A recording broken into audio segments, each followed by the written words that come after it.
बात। ये इंसान चूल्हा ऐसी मत समझ लेना कि ऐसे ही मिल गया मजे करने के लिए। ये बहुत बहुत मुश्किल से मिलता है। इस देही को सिमरे देव, सो देही कर हर की सेव। हर की सेव, हर क्या होता है?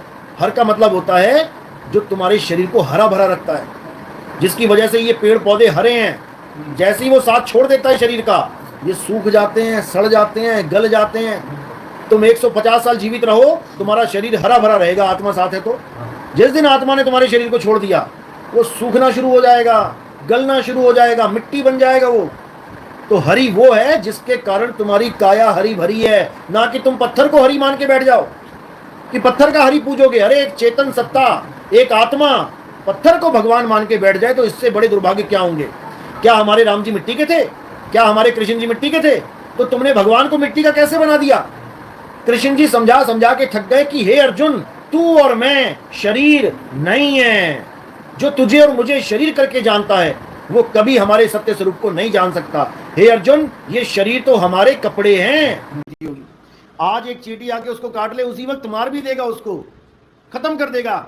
आज एक चींटी का काटा नहीं सह पा रहा है वो, और जब ये सारी संगत चींटी बन के काटेगी तो उसका क्या हाल होगा, वो सोच भी नहीं सकता। इसलिए झूठे गुरुओं, समझ जाओ, अभी समय है।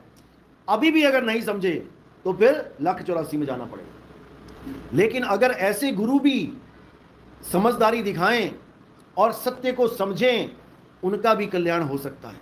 सबसे पहले अपने अहंकार को त्यागें कि मैं बड़ा गुरु हूं। कोई बड़ा गुरु नहीं है। अभी कैंसर हो जाए, अभी टीबी हो जाए, अभी किडनियां फेल हो जाएं, सारी गुरुआई खत्म हो जाएगी। अभी भागते भागते नजर आएंगे सारे हॉस्पिटलों में। नजर दौड़ा के देखो कितने चक्कर काट रहे हैं लोग।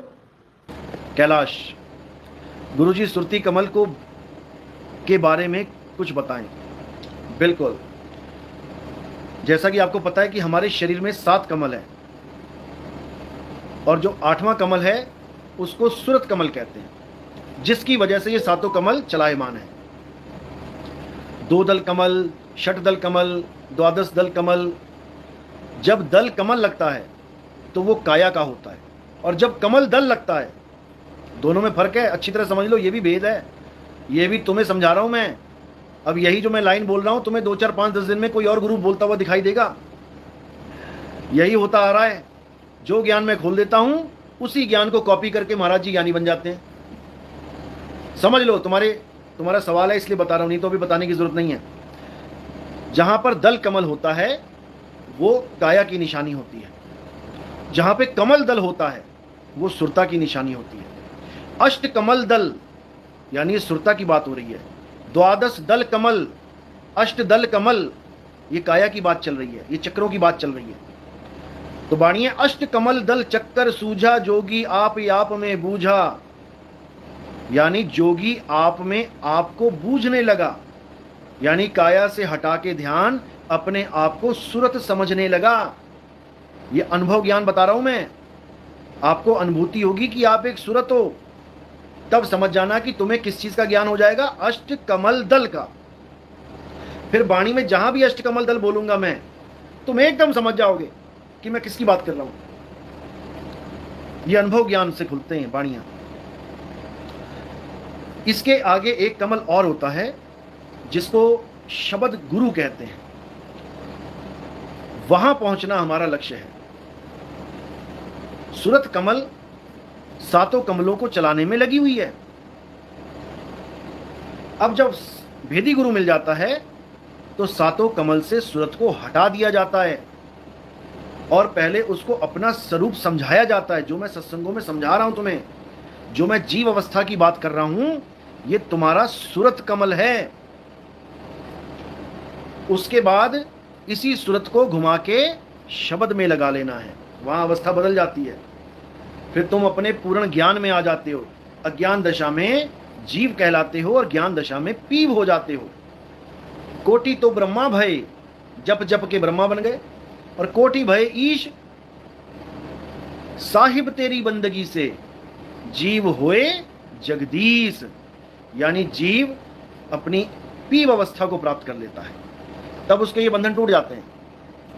तुम अपना काम करो। तुम्हारे 3 टारगेट हैं।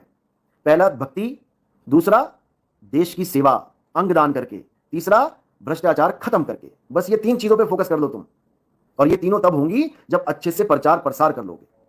प्रचार प्रसार में इन तीनों चीजों को लेके आना है। भक्ति के लिए तो हो ही रहा है, भ्रष्टाचार के लिए भी साथ साथ बताते जाओ, और अंगदान को भी साथ साथ समझाते जाओ कि अंगदान करना कितना। अवस्था से ऊपर जो अवस्था है वो ब्रह्म अवस्था है। ब्रह्म अवस्था क्या है? जब कोई सिद्ध साधक तपस्या करता है, ब्रह्मनिष्ठ हो जाता है और अपने आप को जीव अवस्था से ऊपर ब्रह्म में, निराकार में स्थित कर लेता है, तब वो क्या कहता है? अहम ब्रह्मस्मि, मैं ही ब्रह्म हूं। एको ब्रह्म द्वितीयो नास्ति, एक ही ब्रह्म है, दूसरा कुछ है ही नहीं। अगर एक ब्रह्म ही है, दूसरा कुछ नहीं है, तो फिर ये देवी देवता क्या है भाई? फिर ये पीर पैगंबर क्या है? फिर ये मंदिर क्या है? ये मूर्तियां क्या हैं? अगर एक ब्रह्म के अलावा कुछ है ही नहीं, तो फिर ये क्या है? ये कहां से आ गए? तो ब्रह्म अवस्था है निराकार अवस्था, मन की अवस्था। जब ये सुरत तन को त्याग मन में सीमित हो जाती है, तब ये ब्रह्म ज्ञान को प्राप्त होती है। फिर भी ये अपने मूल स्वरूप को नहीं जान पाती, ये अहम ब्रह्मस्मि कह के शांत हो जाती है, और वहीं से सृष्टि बनती है, दोबारा सृष्टि में आ जाती है, क्योंकि ब्रह्म अवस्था से ही सृष्टि का उद्गम होता है। और ब्रह्म अवस्था तक पहुंच के सृष्टि खत्म नहीं हो सकती। सृष्टि तब खत्म होगी जब पार ब्रह्म को जान लोगे। जब उस ब्रह्म से पार पहुंचोगे, तब तुम्हें समझ में आएगा कि साकार और निराकार ब्रह्म से परे क्या है। और ये बातों का विषय नहीं। आत्मज्ञान और मंत्र ज्ञान में क्या अंतर है? आत्मज्ञान और मंत्र ज्ञान में क्या अंतर है, अच्छी तरह समझ लो। मंत्र इंसानों ने बनाए हैं, इंसानों ने बनाए हैं मंत्र। कैसे बनाए हैं? अक्षरों की खोज करके। किसी ने हिंदी भाषा की खोज करी, किसी ने उर्दू की, किसी ने फारसी की, किसी ने जापानी की, किसी चाइनीज की। उन अक्षरों को खोज खोज के उससे मंत्र बना लिए। यानी इंसान ने अक्षरों को पैदा किया और मंत्र बनाए। ये हो गया अक्षर ज्ञान, मंत्र ज्ञान। अब आत्मज्ञान क्या है? आत्मज्ञान वो है जिसको किसी ने पैदा ही नहीं किया।